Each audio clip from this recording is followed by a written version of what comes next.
As I went down to the river to pray, studying about that good old way, and who shall wear the robe and crown, good Lord, show me the way. Oh, brothers, let's go down, let's go down, come on down. Come on, brothers, let's go down, down to the river to pray. As I went down to the river to pray, studying about that good old way, and who shall wear the starry crown, good Lord, show me the way. Oh, fathers, let's go down, let's go down, come on down. Come on, fathers, let's go down, down to the river to pray. As I went down to the river to pray, studying about that good old way, and who shall wear the robe and crown, good Lord, show me the way. Oh, mothers, let's go down, come on down, don't you want to go down? Come on, mothers, let's go down, down to the river to pray. As I went down to the river to pray, studying about that good old way, and who shall wear the star-spangled crown, good Lord, show me the way.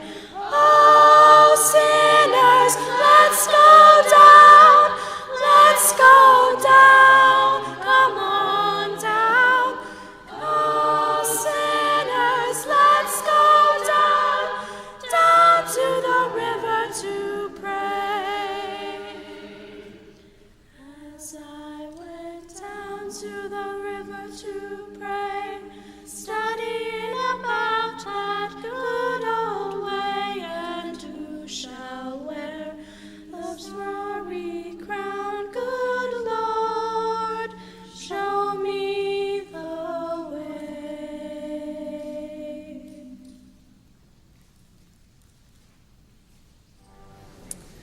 Our scripture reading for this morning comes from Proverbs 8.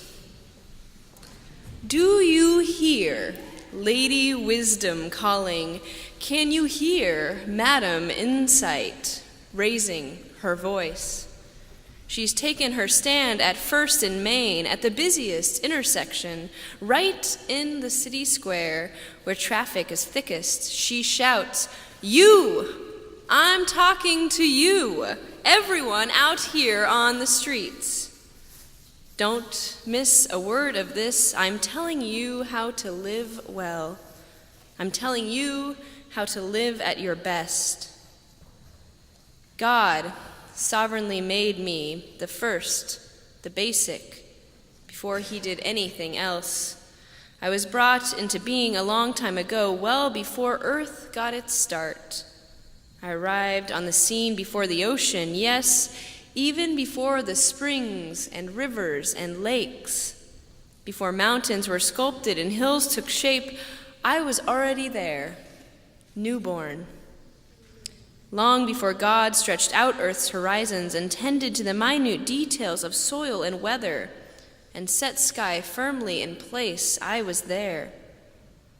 When God mapped and gave borders to wild ocean, built vast vault of heaven, and installed the fountains that fed ocean. When God drew a boundary for the sea and posted a sign that said no trespassing, then staked out earth's foundations, I was right there with God, making sure everything fit. Day after day I was there with my joyful applause, always enjoying God's company, delighted with the world of things and creatures, happily celebrating my human family.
Well, it's May, and at this time of the year, we are surrounded by all kinds of pomp and circumstance for degrees that have been conferred, milestones that have been met, and life transitions in the making.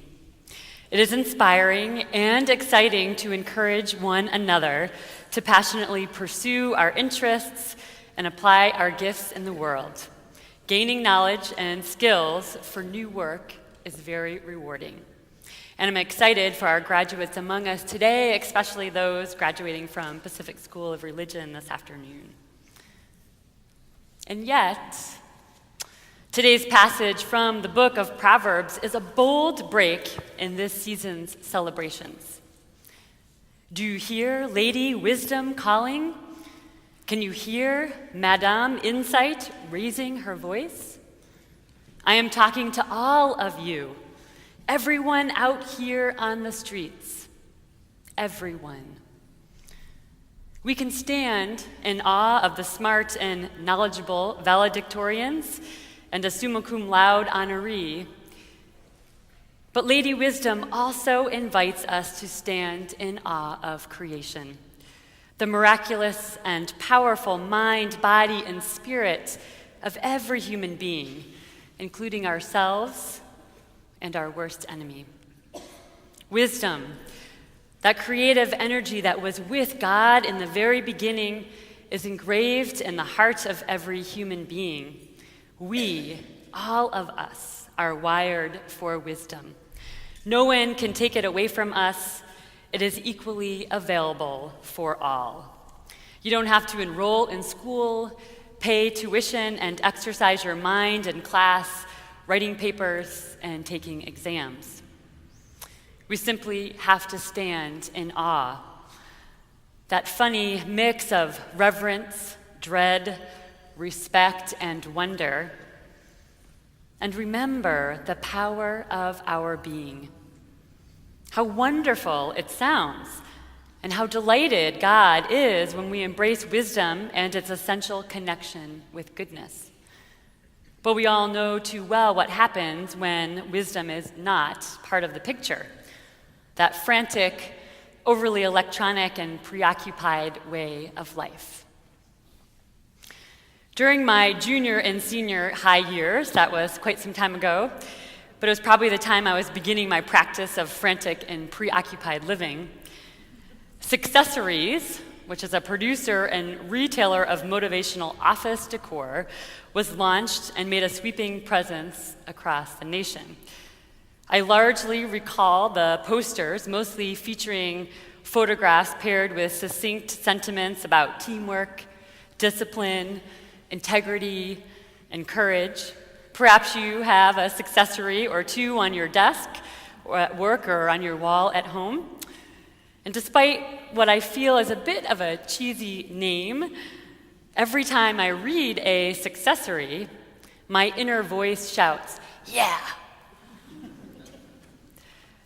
The power of a successory is its ability to remind us of the power of our being, particularly when we are least capable of remembering this ourselves, whether due to a tragedy of overwhelm, despair, or simply self-doubt. Successories remind me that others have faced challenges too. Others have gotten through, and so, yeah, I believe I can do it too. Somehow, these succinct statements tap into our longing, our inner knowing. It eliminates the voices, internal and external, that try to tell us something different.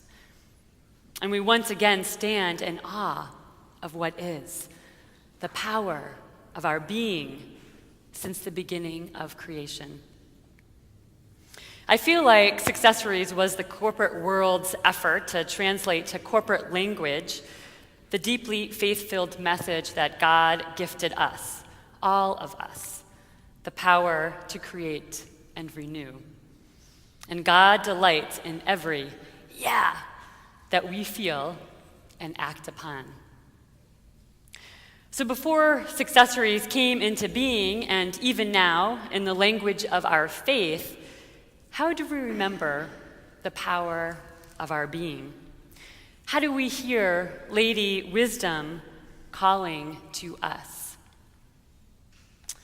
Well, when we share stories of our lives, we find companions for the journey, we find solidarity in the experiences we are having, we gain wisdom for what might come our way, and most importantly, we strengthen relationships one to another. So here's my story this week. My family has been going through a stressful time. A quick and unexpected move, a house with work projects and an uncertain sale, an out-of-town travel for my husband, 3 rapidly developing and character-filled children, constantly exploring and testing their newfound skills. I could go on, but I think you get the picture. In the midst of these stressors, I have found myself to become a yeller. Yelling at these 3 precious little people who I love more than life. So thankfully, on Thursday, I read a blog post. It was entitled, "The Important Thing About Yelling." It's written by a mom who had recognized 3 years ago the destructive power of yelling at her children and made a commitment to stop and recreate herself as the mother she wanted her children to grow up with. Now, 3 years later, she shared the poem that her 9-year-old daughter wrote on Mother's Day. The first line read, "The important thing about my mom is she's always there for me, even when I get in trouble." The tears came, which I always say is the Spirit filling in the cracks of life.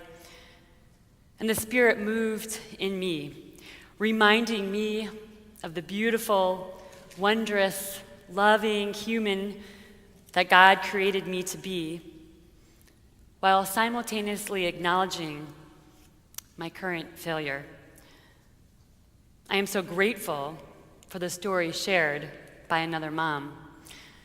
For in her wisdom, in her remembering, in her recreating, I too heard Lady Wisdom calling to me, reminding me that the creative energy that was with God in the very beginning and that animates all things is in me. And if I obey the voice of wisdom, the longings that are hidden deep within can be put to action. Scary, hard, necessary. Perhaps this is why 12-step programs and its serenity prayer are so powerful in reordering the path of life. The 12 steps provide a process for hearing the wisdom of what can be changed and what cannot. Wisdom is there, yelling at us in the busiest, most distracting periods of life. Those times when everything seemed out of line, when our deeply rooted values seem impossible to live out. Now, we all know there are obstacles of various kinds, all coming to us unexpectedly. Nothing of the world will tell us that it is coming and whether it is for us or against us. Everything will come when it wants to come. To take these things in their proper spirit when they come, whether they are for us or against us, is part of the wisdom of life. Mere book learning will not help us in this matter, or tell us how these things will act upon us, or what they mean to us at any given moment. And this dilemma is the one I raise before the 4 engaged young adult couples that I am working with right now as they prepare for marriage.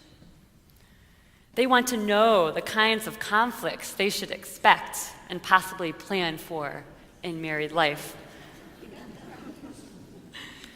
I considered giving them a case study or two, so academic in nature, and I realized that you can give case scenarios to a medical student preparing to treat health issues so that she will learn to apply the latest research findings and current protocol of care.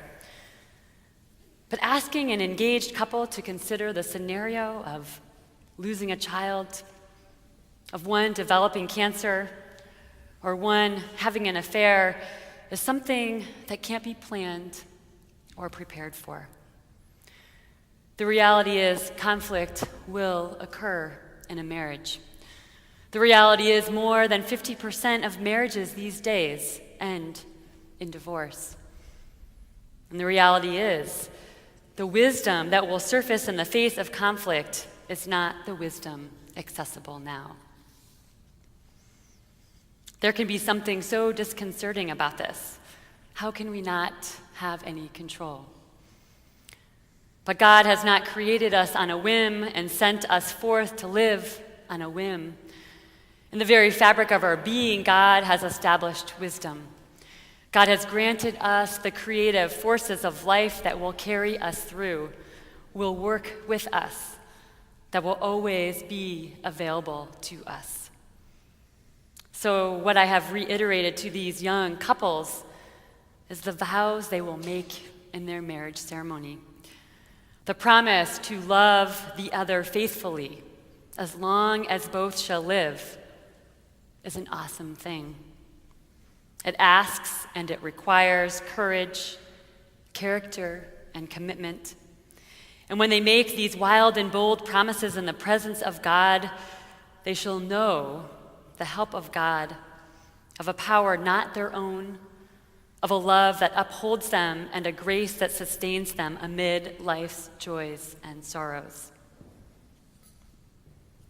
For all of us, regardless of marital status or age, we know we will experience tragedy. We will face despair. We will have times when all will be terrible. And the only way to prepare for these times in our lives is to remember God has gifted us the capacity to create and to renew. We are invited to welcome that spirit into everyday life, to sure-foot this practice, to be disciplined in the power of our being, because wisdom atrophies if it is not walked on a regular basis. So listen to the wisdom of your life. It's an awesome task. Whether you need to hear it from others or you can see it yourself, listen to the wisdom of others and remember that all will be well. When the accumulated wisdom of the world is at the center of our lives, it is the currency of our relationships. It is the axis on which we revolve. We will be delighting in the human family, and God will be delighting in all of creation. As I close, I offer to you this beautiful poem by Jan Richardson, poured into our hearts.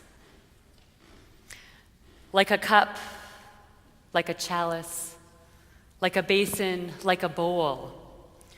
When the Spirit comes, let it find our heart like this, shaped like something that knows how to receive what is given, that knows how to hold what comes to fill, that knows how to gather itself around what arrives as unbidden, unsought, unmeasured love. Amen.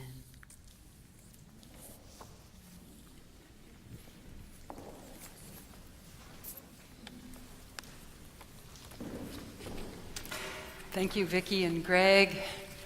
Amar, thanks to all of the musicians and the beautiful music that we're having this morning.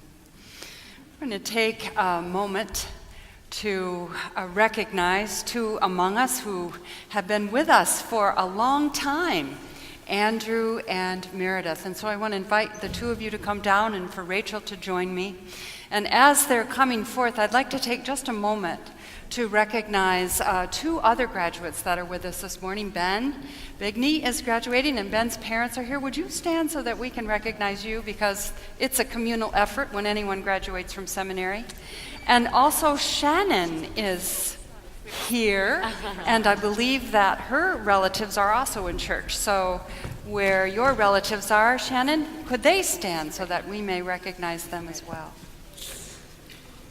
Wonderful to have you with us. And then Meredith's parents are here. Drew and Mary, would you stand? We're so glad that you're with us this morning too. And we thank all of you for the nurture and care that you've given your children become adults for so many years. We've benefited. Thank you. So the kids made some presents for Andrew and also Shannon. I don't know if anybody knows this. Shannon has been with us in Children's Church every Sunday this entire year, and she is part of Andrew. So we're saying hi to her as well. But the kids made t-shirts and they made some thank you cards that we will have out during Fellowship after we all sign. So thanks you all. You can back and sit down. Thanks, guys. Thank you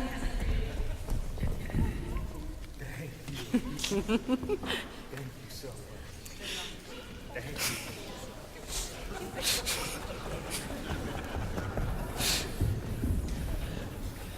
It's always a little awkward when the children don't read yet. So we got them in the right hands. So it's my honor and privilege and pleasure to say thank you to Andrew, who has so many gifts. We do not have time to list them all, but in particular, it is my pleasure and honor to work really closely with Andrew this year with our children's program, and our youth program, and our worship team. And you all know his many gifts for worship, his pathetic voice, his ability to make scripture come alive, his presence up here on the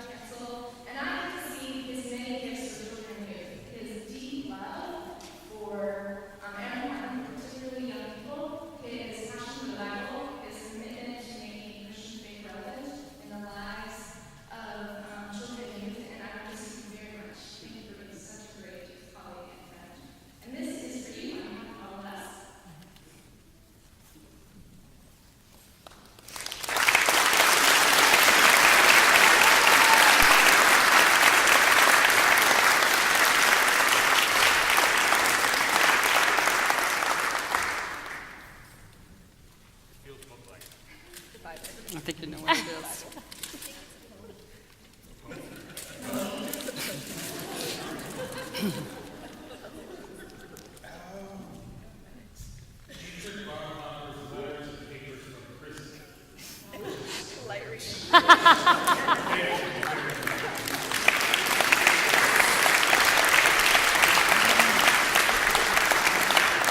So Meredith, you've been our Brown Bar intern for 2 years. You first came to us in the middle of your first year in seminary, just as we began the 9 o'clock worship, and have been a faithful participant in worship in this service and the 9 o'clock for almost 3 years.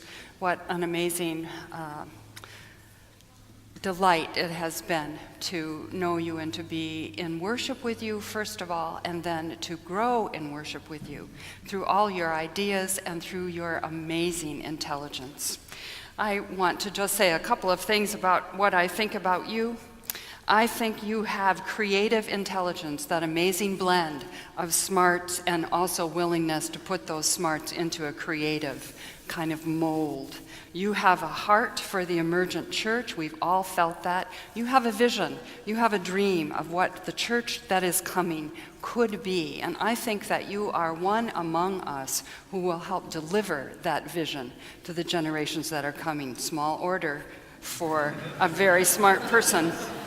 You also have this amazing ability to be so loyal and so loving, in love with the church that is. You love everything about the church that is now, and so you hold it. And one of the gifts on our worship team that you've given us is the constant reminder to be followers of Jesus and to look at the life of Jesus and the witness and mission of Jesus in our own lives and in your own life as a pattern and as a way to magnify the longings and the blessings that you know Jesus brings to life. Every year, right around that time, right around Good Friday, you also remind us of the amazing witness and gift of the cross. And so this is our gift to you. Shall I help you? It's wrapped and then wrapped. And there's the last wrap. This is a cross, handmade out of cedar from the forests of New Mexico, handcrafted by a beautiful artist. To remind you and to remember that the cross always goes before you and before all of us. In life there is suffering, and there also is love, forgiveness, reconciliation, and remarkable blessing, as you have been.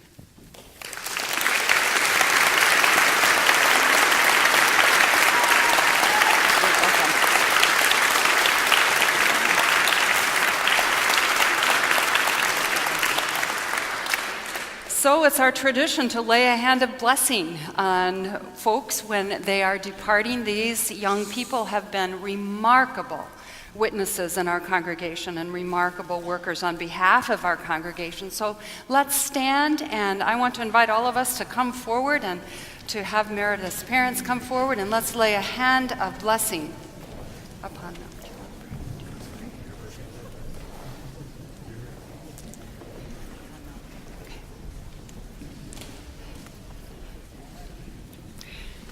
Let us pray. Gracious God, we give you thanks and praise for this moment in our community. We are so thankful for Andrew and Meredith and for all the gifts that they have so freely and beautifully given to us and to you. We ask that as they go forth, that you continue to shape their lives, to shape their witness, to shape their ministry, so that those in the circles that they enter, circles of faith, circles of community, circles of joy and sorrow, all circles that they enter as your pastor, minister, preacher, and friend, will be changed, will be healed, will move deeper into love and justice. Even as we lay a hand of blessing on them, we know that your hand of blessing goes with them as well. And now may God, who is love, Jesus, who is grace, and the Holy Spirit, who is power and shimmering light be upon them and all of us as we depart. Amen.